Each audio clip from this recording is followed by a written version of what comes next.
Let us not grow weary in the work of love. That's what the song we just sang said. I think for some reason, sometimes there are verses that just keep coming up. And for me right now, it's Matthew 5:16. Let your light so shine, so Jesus says, let your light so shine, so that when men see your good works, they do what? They glorify your Father who is in heaven. That's what I think about when I think about this Guatemala mission trip. This was, I think this was our eighth trip as a group. We had 27 of us. We had two from the Beaumont Church of Christ in Beaumont, California. A gentleman named Paul Schlosser and his granddaughter, Raina Smith. And then from Ballinger, Texas, Strong Avenue Church of Christ, was Shauna Campbell, Kevin Campbell's sister. She came with us. And then many of you know Kim Fox. Kim came with us again from the Forestdale Church of Christ in Forestdale, Missouri. I just want to ask you all, if you all went on this trip, please stand up. That's perfect. You're already standing up. 23 of us. Missing Bud, Amalia, and Elisa, Iftinki, Debs. So about everybody's here. So 23 from Linder. Okay, you don't have to stand up the whole time. 23 of us from Linder Road, plus 4 others that from 4 states meeting together in Guatemala to undertake this mission. We got off to a great start right before the trip because about a month, 3 weeks before the trip, we had our flights booked with one particular airline, and they decided to cancel all flights to Guatemala. So we kind of had to scramble to get new flights. Therefore, on June the 13th, Thursday, June the 13th, at like 4 o'clock in the morning, we left to go to Guatemala. We, every trip, almost every trip, kind of has the same, the same approach. We kind of have the same schedule. We get there Thursday night, and we arrived Thursday night, and we stayed in this hotel. One of the things that I've always shared with you all, one of the great things about this trip, this is, in my opinion, this is the perfect first mission trip because you get to experience a third world country, but at the end of every day, you have a soft place to land. This was softer than some places to land. Thank you, sir. Got one over here, but I'll need this one too. This is the Ticao Grand Futura. We stayed there once, I don't remember what, 2012, maybe 2014. Very nice hotel, right in the middle of a very commercial area. Very nice breakfast, nice meals, everything. Nice place to know that that's where you come back to every day, which is, that's one of those things that on most of these trips, by about Tuesday, Wednesday, you really appreciate that hotel. That it's like I said, it's a soft place to land. We got in Thursday night, and they had, we got in a little bit late. We got hung up in Houston for some reason or another. But in the hotel, they had us a dinner set up. Hy and Byron told me, yeah, we'll probably have sandwiches. They had like a full-on meal for us. So that was a very nice welcome. We just spent some time greeting Hy and Byron, we exchanged our money, and then we shared our meal. And then we just all kind of crashed out Thursday night. Friday, what we usually do is we go into the downtown of the capital city. And Guatemala is split into zones. And the downtown area they refer to as the capital city because it's the capital area.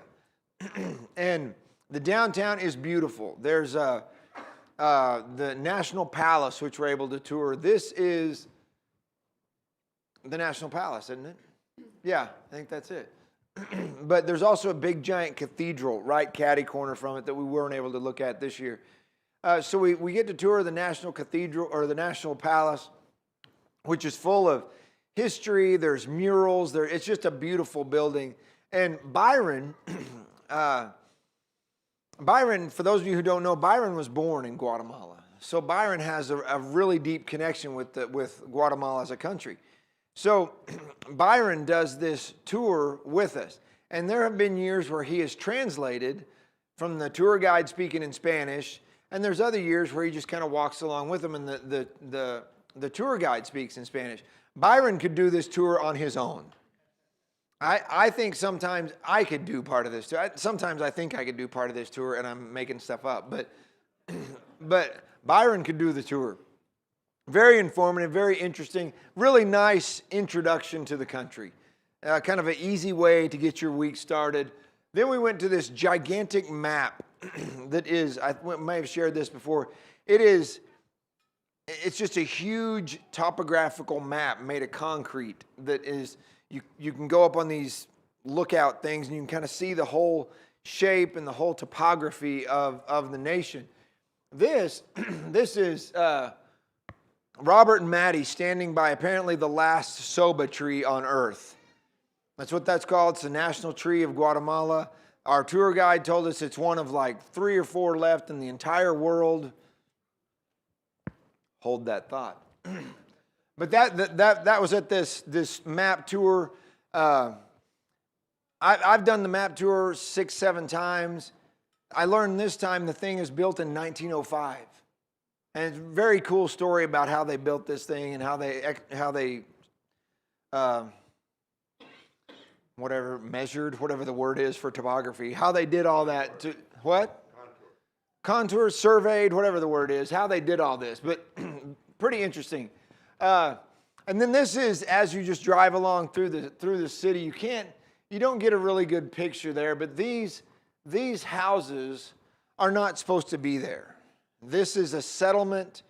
There was apparently, I believe it was 2000, 2001, pretty serious earthquake outside Guatemala City. People move into the city because their homes have been destroyed. They move into the city looking for work. And these are squatters that they just start building houses on the side of this hill. It's exceedingly dangerous because these are not well-built homes. If it rains really hard, which it never does in Guatemala, if it rains really hard, these can wash away. It happened like 2 weeks before we came. A whole section of one of these squatter settlements just washed away. So while we were there one day, we're driving through the city near one of these areas, and there are 40,000 police officers, and they're about to clear one of these places out because it's just not safe. So they're going to get all these people to say, you got to get out of here. You got to move somewhere else. Really difficult situation, but like I said, that picture doesn't do it justice, but that just goes all the way down this ravine that are just kind of build on your own houses. I don't know what's happening there. We went to this thing right next to the map place, and it was called Esquilandia, which I don't know what that means. Byron said it means something like ski area or something like that. I mean, I've seen the thing on all these trips. I actually thought the thing was abandoned because there's nobody ever there. So we went over there, and there was a handful of people there, and they fired everything up and said, if you guys want to do this stuff, you can. So Deb insisted on riding the go-karts. And Robert, I don't know what is happening. There's a giant shark. It's kind of a hodgepodge of stuff there. But there were go-karts. There was this one thing that looked like it would just kill you. I don't know, it's just a little cage that spun around. There's a giant slide. Several of us went down this giant slide and were greasy the rest of the day. But that was just, again, kind of just our introduction to the country. Then Friday night, we go to Huatha's house. Now, for the first several years of their work in Guatemala City, Hy and Byron shared this home. And, of course, then when Byron and Snejana met and got married, they live not far from Huatha's house. But Huatha lives literally right next to the school. This wall right here is the back of his garage. If you could see this wall right here, that's the wall of ITL. It's literally the right next door. I'm not going to tell you the whole story. You probably heard, we may have shared that before. incredible story how the lady said, hey, why don't you just buy the house next door? Because she owned both of them. But we just share a meal. This is really your introduction to the congregation, because several people from the congregation come over, and we share a meal and you try and communicate. If you don't know Spanish, you just try and work it out the best you can. And High has a very varied menu year to year. It's always either spaghetti or spaghetti. Sometimes it'll be spaghetti, but there will be salad and cake. And High makes a mean dessert. If you don't know that, it's worth going on this trip just to get one of High's desserts. But we spend some time just sitting together, getting to know one another, kind of just easing our way into the country. And then Saturday we go, and on most trips we spend Saturday doing a seminar. And it's either for the Linda Vista congregation. This is the Church of Christ meets here. That's what that says. Sometimes these seminars are just for the Linda Vista congregation. Sometimes they're an area-wide thing. For our seminar Saturday, they invited several other congregations, and there were quite a few people there. This is our little vehicle we ran around in all week. This, you can't see it very well. There's a corner. Look how narrow these streets are. To turn this bus, I'm serious, I think the bus was flexible, because the guy made some incredible turns. It took us 7 minutes to make every turn sometimes, but that was our wheels for the whole week. That's right outside the church building there. We began Saturday with a group with all of us together. This is Brother Schlosser from California. This gentleman back here is Benny. Benjamin Montego, is that right? Does anybody know if that's right or not? I think that's Benny's name. Benny has lost his eyesight almost completely. For any of you who have been in the past few trips, you've gotten to know Benny. Just a beautiful soul. I mean, just a happy guy, friendly guy. He's went through some serious tests, some serious things that he went to China to try and get some treatment for his eyes, and I don't know exactly what happened there, but Benny will always tell you that if he's going to translate for your sermon, he needs a copy of your notes first. And several of our guys have been like, oh, I got to get him I was like, no, you don't.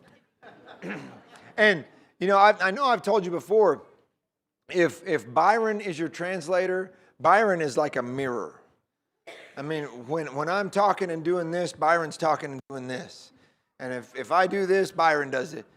Benny didn't used to be that good, but Benny's getting to where he's very smooth. And that helps so much. For any of you guys who taught a class or have taught there before, having somebody who can just keep up with you and you don't have to go sentence by sentence, it's very, very helpful, and it helps everybody be able to hear a little bit better.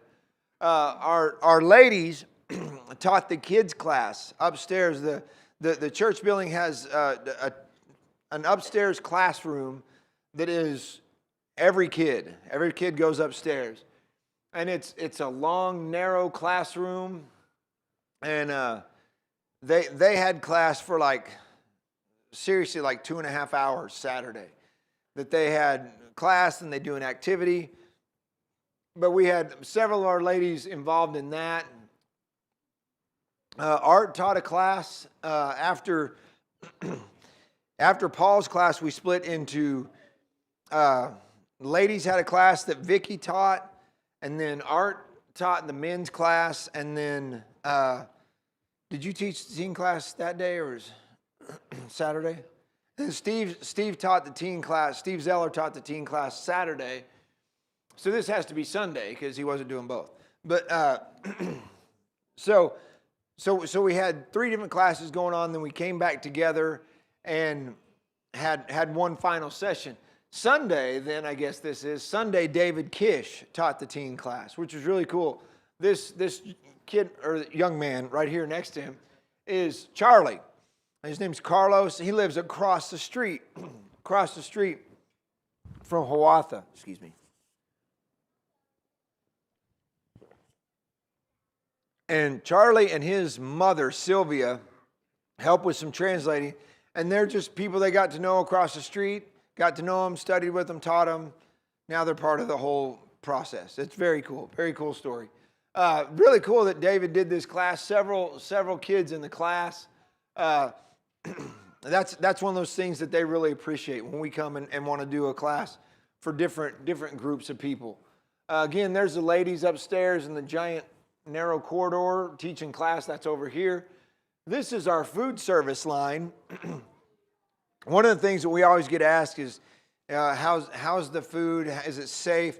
What they do is they have 3 or 4 ladies, and this actually is not as accurate as it used to be. They had 3 or 4 ladies who taught the other ladies in the congregation, here's how you cook for them. You've got to use certain water. You've got to do certain things to the vegetables. You got to make sure you can't just cook like you do for everybody, just for people in Guatemala, because of different bacteria or whatever. So every trip we go on, our food is safe. And it's very cool the way they take care of us. They always make sure you have plenty of food. And people say, what's the food like? This is what the food's like. You will always have tortillas almost. Rice, we got a little bit more veggies this time. This is, is that the pork chop? Yeah, we had pork chops. See, look at that. It used to be chicken, rice, and tortillas. Now we're getting pork chops.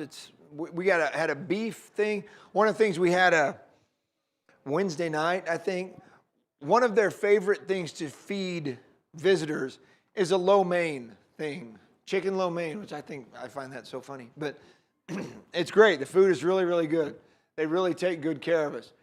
This is Sunday morning, Perry leading singing. Perry got roped into leading singing like that. It was like, okay, we need a song leader. How about you? So Perry became the song leader. This is Sunday morning. Bud is doing the Lord's Supper talk here. Russell and Robert helping out with serving the table. They would do a Spanish talk and then a Spanish prayer, and then we do it again in English.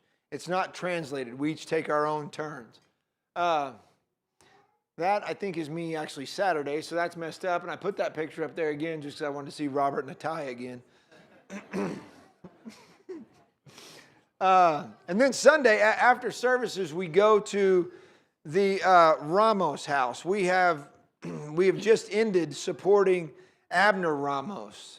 Abner and his dad, Francisco, went up into a province in northern Guatemala, started 2 different congregations, are doing a great work there. This is their extended family's home. We go there every year. It's different. It's very different from what we're used to. But this is their kitchen over here. This is their house over here. And they just set up tables for us, and they are our hosts. And they just take good care of us. They make sure we have plenty of food. They're always checking, make sure you see if you want more food. And then we just kind of sit and visit. Well, see, there's the washing machine. It's just different. It's not what we're used to.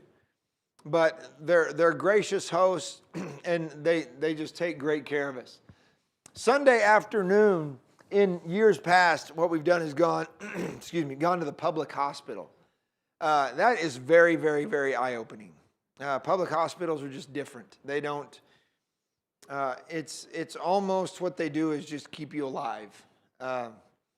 They don't provide you with any food. They don't provide you with any toiletries. People have to bring them to you. Well, we didn't do that this year. We went to a nursing home. When Huatha told me we were going to go to a nursing home, I was like, oh boy. I don't like to go to nursing homes here sometimes. They're depending on the care, depending on the facility. You can hear some bad stories about nursing centers. This place was beautiful. We walked in the door and it was just like, wow. This lady, where is she? I don't see her now, but the lady that was kind of the manager, she went and got every resident and had them come out and sit in these chairs. And I don't think she told them to, but the boys sat on one side and the girls sat on the other. I thought that was so cute. But we just got to visit with them.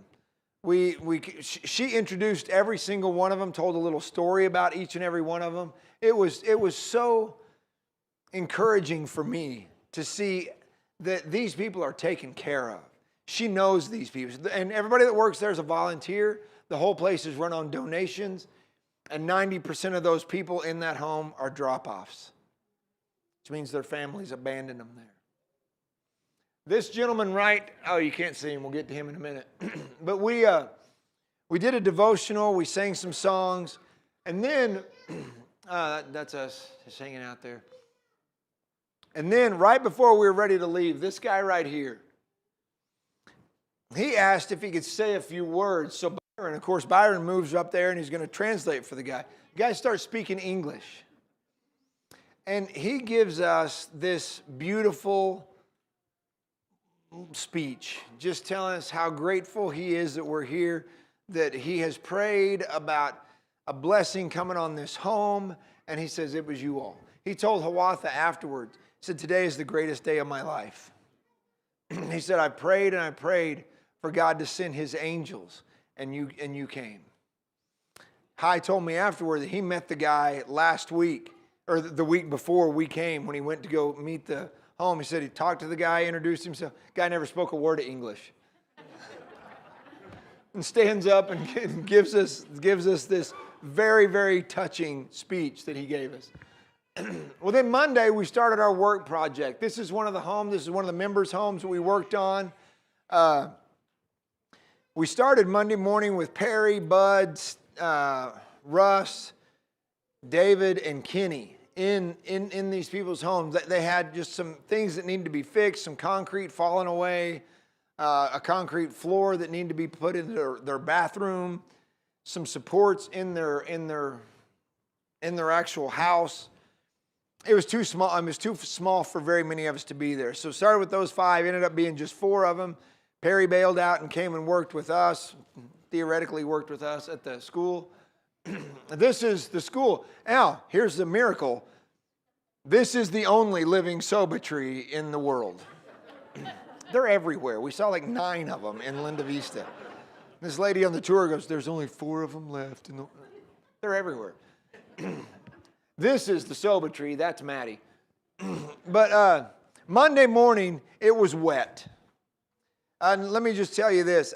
Like I said, this is several trips for me. It rains every day. But it usually rains about 3 o'clock. And that's kind of the signal. Whew, it's rain's coming. We can stop for the day. Because usually it's warm and it's humid and it's hot. And you work until it starts to rain. And when it starts to rain, you're like, all right, it's raining. We can quit for the day. It rained every single day. This school, we had this all set up that we were going to go work in this school, and they were going to let us come talk to the students. They were going to have like an assembly for us to see the students. Well, you notice a severe lack of students. They canceled school because of the rain. I asked Charlie, I was like, does that happen pretty often? He goes, never in the city. So sometimes in the outlying areas, they'll do it if it's really bad rain, never in the city. So, I mean, we couldn't do the work, no kids, nothing. So Monday morning, we did a whole lot of just kind of looking around. Oh, wait, that's one thing we did do. This gutter right here, we cleaned out that gutter. That took 4 people all of like 9 minutes, but it was work we did. Then we did a lot of this because there was just nothing to do. I was walking around trying to talk to one of the teachers at the school. I was like, give us something to do because we need something to do. A lot of bonding happening right there. But I mean, we couldn't do anything. It was a little frustrating, honestly. But the guys at the house, yeah, they were just getting right after it. They just kept working. They were inside the house. You guys are replacing a pillar there or something? I know, but what for? Oh, okay, that's the bathroom floor. Yeah. And so, I mean, their work, fortunately, was able to keep going. So that was a blessing. We eventually did start working. We got up and we had to scrape some of the paint off. Perry was scraping on the wall, scraping the paint off, scraping up with this big giant stick. You'll see it in a minute. hits the wall about right here and scraping paint off, and the wall way up here moves. And it was like, what do we do here? And we scraped something off, and a big chunk of plaster fell off, and there was words under there. And I think Kevin Campbell thought we uncovered some ancient artifact or something. It was like, hey, what is that? But we did the best we could. These big giant doors, we did get those painted. We got a lot of, like I said, we got a lot of paint scraped. This is the enormous wall, and that's half of it. The rest of it goes the other way just as far. That's the big stick. Art created this giant stick with a scraper on it, so he was scraping away where we could. That's work back in the other house. So like I said, we were able to get some stuff done. It just wasn't what we expected. We got up on this scaffolding. Now, if you'll notice this scaffolding, the front legs are on the sidewalk. Perry's on top of it. The back legs are on cinder blocks. So when you work for OSHA, just don't worry about it. But what's that? Yeah, Kevin and somebody have got it securely taken care of. Not going anywhere. So we were, like I said, we were a little frustrated. We came back Wednesday and we were told it's too wet. We cannot do anything Wednesday. And school had come back in session. So all along the street here, there were cars parked all over the place. So we couldn't even set up our scaffolding. So they just told us, sorry, there's nothing for you to do today. Well, this guy is the principal of the school. He came on the bus and he just wanted to say a few words to us. I'm telling you, we didn't do a whole lot, but he was very appreciative. He said, just you being here, the fact that you came to make this effort to do this means so much. And he was very, very kind. It was very touching, the fact that he wanted to share that with us. We did a lot of this on this trip. A lot of this. Walking through the city in the rain. I mean, one day there were rivers through the city. It was kind of cool because on all my trips, this is the most I've actually been in the town, in the community of Villanueva, where Linda Vista is.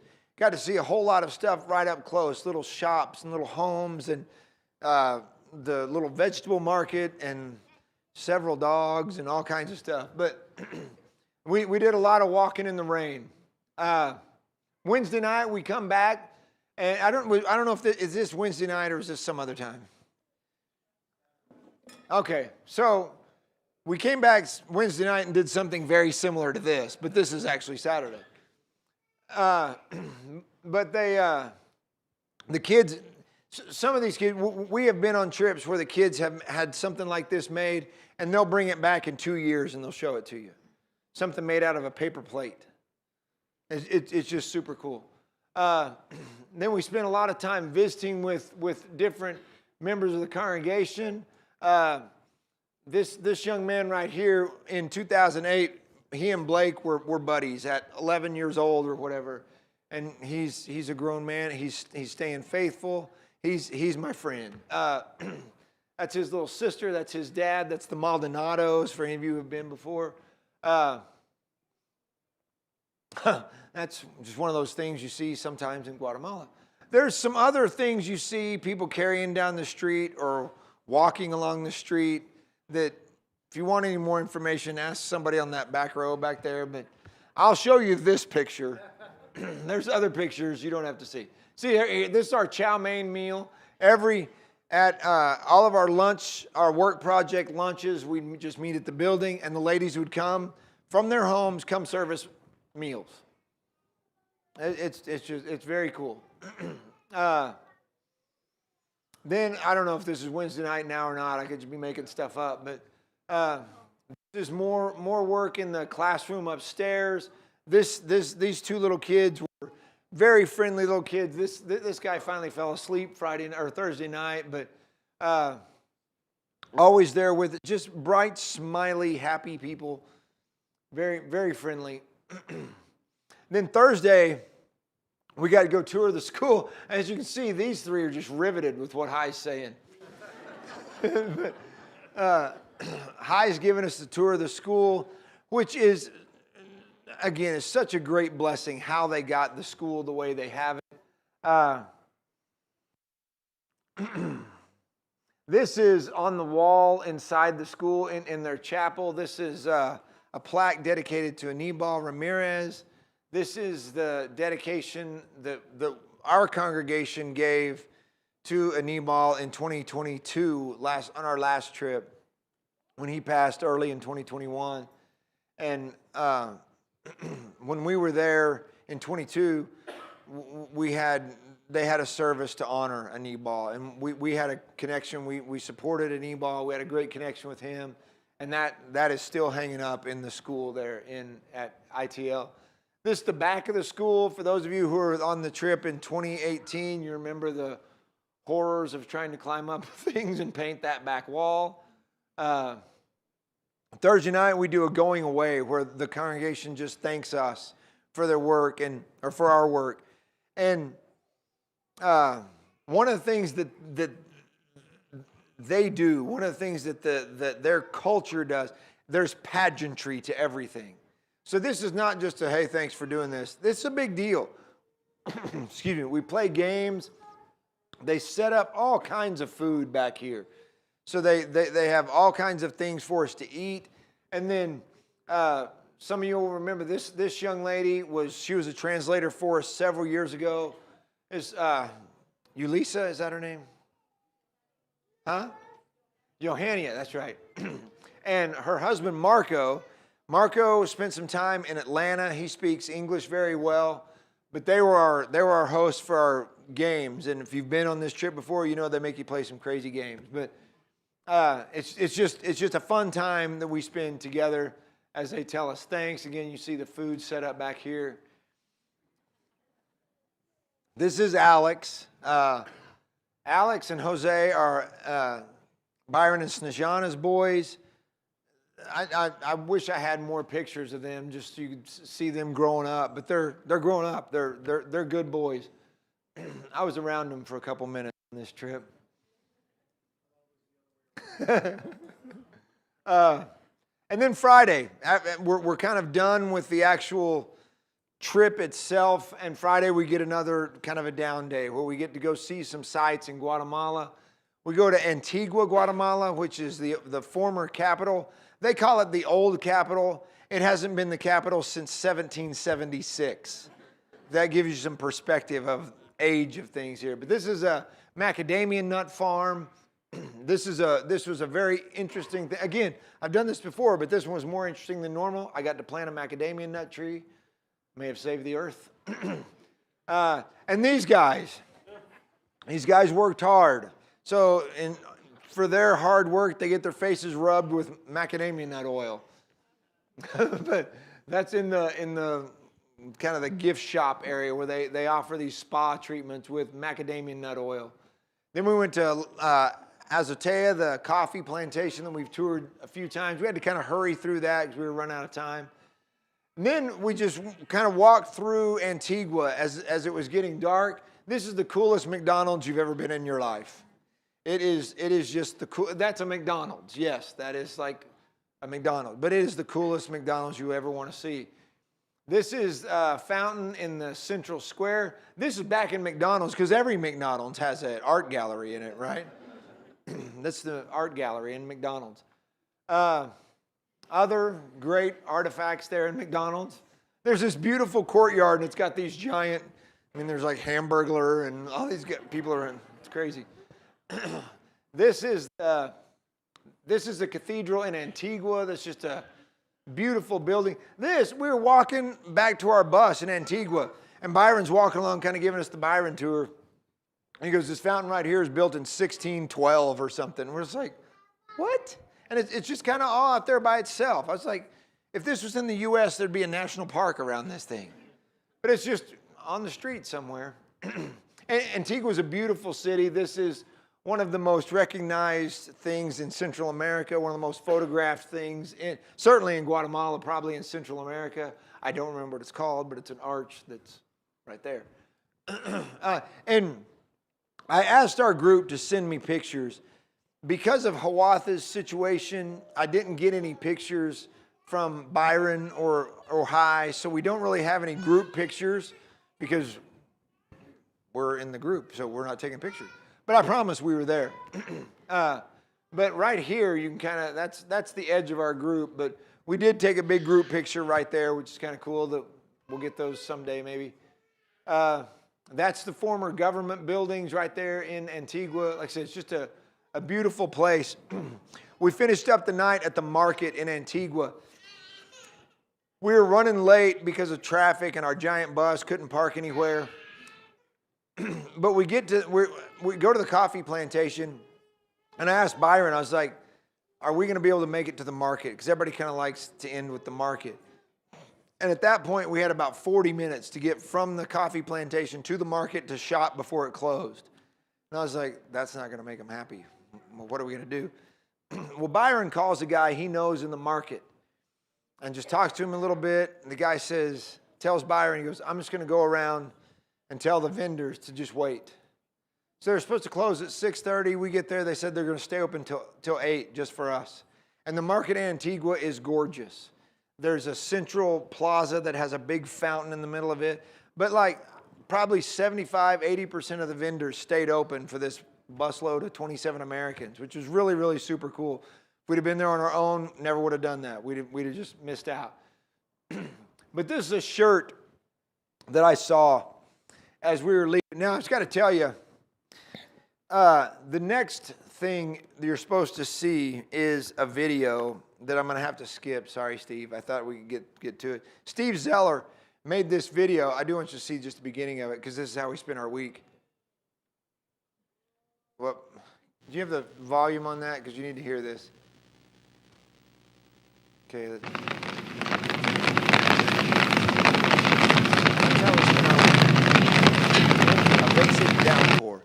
What Steve did, we had several of our teenagers, 9 of our teenagers were on this trip. Our eldership decided this is a great introduction for our teenagers to get to know mission work.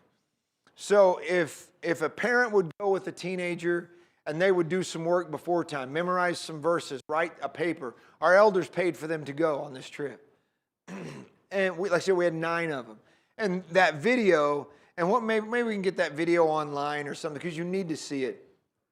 Steve just asked our teenagers a few questions about the trip, about what were you most concerned about? What did you look forward to the most? What do you think now that it's all over? But it's super insightful to hear some of their answers. So like I said, we'll figure out a way to share that because we need to see it. But let me go back to this. This is a shirt that I saw right as we're leaving the market. And I think Vicky she said, we need to use that as our shirt for our next trip. And I was like, well, somebody already made it. I can't steal their shirt. But maybe we will. But I think this really sums up why we do this mission trip. Because we go. Because Jesus told us to go. We're going to start next quarter in here on Sunday morning, a class called Jesus Said Go. And Jesus tells us to go in a lot of ways. Jesus tells us to go in peace. Jesus tells us to go with compassion. Jesus tells us to go tell our story. Jesus never says go across the world. Jesus never says go to a foreign country. But it's certainly an option. You can start out by going next door or across the street. But I'm telling you, if you want to try a mission trip, try this one. And you can go to Guatemala. And when we think about the idea of serving, we didn't get to serve as much as we wanted to. We didn't get to work like we wanted to. And I'm telling you, I talked to Kara a couple of times during the week, and I was like, just really frustrating. I feel like we're not accomplishing anything. But to hear the people tell us how much they appreciated us being, the principal getting on the bus and thanking us for making the effort. For the people that you would see stopping on the street corner, watching these Americans scraping on this school. This one little girl came up to Michelle and her daughters, and she basically said, what are you doing to my school? And they told her, they tried to work it out, and they said, we're just trying to make your school pretty. And the girl leaves. And they're like, oh, great, she's going to go get the cops or something. The girl comes back with suckers because she wants to tell them, thank you for making my school pretty. And we didn't accomplish much. But Thursday night, when we do our going away thing, they thank us for serving. And Blake mentioned in his prayer how we go and minister to them. But what they don't, I think, and after several trips, I still don't think they realize what a blessing they are to us. That we go there to serve, but they welcome us so much. And it makes the idea of serving them so much easier. And we go and we help where there's help needed. We don't go and say, here's what we're going to do, so I hope you make it work out. High and Byron set it up to where they find where there's a need. And we go do our very best to serve that need. And that's Christianity 101 right there. But then that last idea is just love. The Guatemalan people, the Linda Vista, the Christians at Linda Vista, the people in the community of Villanueva, they're different than we are. Their perspective of life is different. The way they talk, obviously, is different. The way they think about things is different. But what is not different is the love that God has for them. What's not different is how much they mean in the big picture in the kingdom of heaven. And when we go, and it can be a fun trip, it can be a tiring trip, it can be frustrating. You can lose half your people in a foreign country and have to come home without them sometimes. It happens. But our whole point is to go there to let these people know we love them. Let them know that we love them as a church, that we love them as a nation, that we love them as a people. And it's not about our skin color or our background, our ethnicity. It's about the love that we have in Jesus. So I think this whole idea of this trip is summed up right there in the go, serve, and love. So that's it for our trip. Like I said, I hope we can get Steve's video somewhere where you can see it, because that'd be super encouraging. But if you have any questions about this trip, ask one of the people wearing these shirts, or one of the people that stood up. Or, I asked a couple years ago after a trip, there's been like 40 people or more in this congregation currently who have been to Guatemala, which to me is a great, speaks very well of our eldership, because we're not just sending a check. We're sending people to go and to serve and to love. And that makes such a huge difference. But I do want to close with an invitation.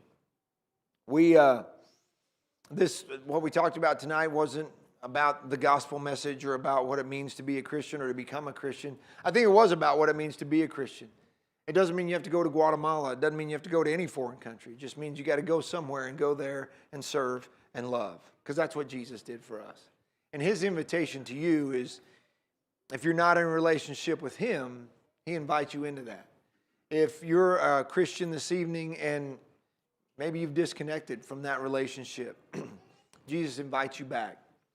And our invitation to you is, whatever need you have, if there's something that we can help you with in your Christian walk or beginning your Christian walk, let us know while we stand together and sing.